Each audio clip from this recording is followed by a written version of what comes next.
40 minute तुम्हारे पास में बचे हैं, तुम्हारी घबराहट की लेवल वैसे ही बढ़ चुकी है क्योंकि तुम्हारा पेपर खत्म होने वाला है, और फिर तुम ऐसे सवालों पे हाथ डाल रहे हो। मैं नहीं बोल रहा हूं कि मैं यहां पर मैथ्स की तारीफ कर रहा हूं तो भाई साहब मैथ्स को सबसे पहले नहीं, जो आपका पैटर्न है अटेम्प्टिंग का वो रखिए, कोई दिक्कत नहीं है। पहले फिजिक्स फिर केमिस्ट्री, या पहले केमिस्ट्री फिर फिजिक्स फिर मैथ्स, जो भी तुम्हारा पैटर्न है। जहां भी पढ़े हो एक भी अपने नोट्स में तुमने तब तो नहीं बोलते कि सर ये तो आपने बड़ी कैलकुलेटिव सवाल करवा दी, तब तो खुद बोलते हो सर कैलकुलेशन वाले कराओ, थोड़ा लेवल अप कीजिए। जब पेपर में आ जाता है फिर क्या हो गया? एक पता नहीं तुम्हें कौन ये बता गया है ये पुराने टाइम पे कि सर हमें पेपर में 3 घंटे मिलते हैं, 3 आवर्स। तो सर फिजिक्स सबसे पहले, हाँ सर फेवरेट सब्जेक्ट होता है 1 आवर, केमिस्ट्री उसके बाद में। सर ऐसे सुनने में आया भैया दीदी चर्चा करते रहते हैं मतलब 45 मिनट, या फिर सर हम इसमें भी 1 आवर लगा देते हैं। मैथ्स की बारी आई सबसे लास्ट में जिसमें दिमाग लगता है। मैं ये नहीं बोल रहा हूं बिल्कुल कि इनमें दिमाग नहीं लगता, वैसा भी इनमें भी नंबर लाने के लिए आपको नॉलेज होनी चाहिए, बट ये लास्ट में आई जिसमें पेन भी चलेगा, जिसमें कैलकुलेशन भी होगी, एक्सट्रीम लेवल की कैलकुलेशन भी होगी, रूट में आंसर आएंगे, उनके स्क्वायर पूछ रहा है, डिवाइड करवा रहा है, पता नहीं क्या क्या करवा रहा है।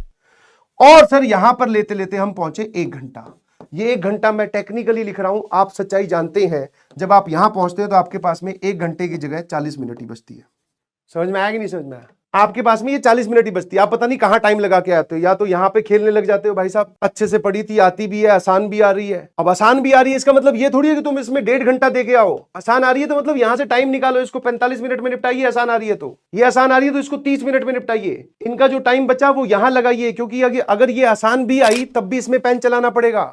एकदम बेसिक सवाल पूछता हूं एपी का, लो भैया 1 से लेकर 1003 तक पेन चलाना पड़ेगा कि नहीं पड़ेगा? इससे आसान सवाल तो आज तक मेरे ख्याल से कभी आया ही नहीं होगा। चलाना पड़ेगा ना, तो वो पेन चलाने का टाइम लेकर तो पहुंचा करो वहां तक। 40 मिनट तुम्हारे पास में बचे हैं, तुम्हारी घबराहट की लेवल वैसे ही बढ़ चुकी है क्योंकि तुम्हारा पेपर खत्म होने वाला है, और फिर तुम ऐसे सवालों पे हाथ डाल रहे हो। इसको एक्सेप्ट कीजिए कि सर आप क्या बताने की कोशिश कर रहे हो। फिजिक्स और केमिस्ट्री आसान आई है तो 45 मिनट में निपटा कर कम से कम इस मैथ्स को बेटा 1.5 घंटा दिया करो। मैं नहीं बोल रहा हूं कि मैं यहां पर मैथ्स की तारीफ कर रहा हूं तो भाई साहब मैथ्स को सबसे पहले नहीं, जो आपका पैटर्न है अटेम्प्टिंग का वो रखिए, कोई दिक्कत नहीं है। पहले फिजिक्स फिर केमिस्ट्री, या पहले केमिस्ट्री फिर फिजिक्स फिर मैथ्स, जो भी तुम्हारा पैटर्न है। एक्चुअल बात तो ये है कि पहले आसान आसान निपटाने चाहिए, बट यस मिनिमम इसको अटेम्प्ट करने के लिए 1.5 घंटा चाहिए, तब जाकर आप 20 सवाल कर पाओगे। और 1.5 घंटे में भी 20 ही लिखे मैंने, 25 तो अभी भी नहीं लिखे, ठीक है? तो ये चीज वहां तक लेके जाओ भाई, फालतू में मत चिल्लाओ। और कैलकुलेशन होगी, मैथ्स के सवाल कैलकुलेशन वाले ही होते हैं। जहां भी पढ़े हो एक भी अपने नोट्स में तुमने तब तो नहीं बोलते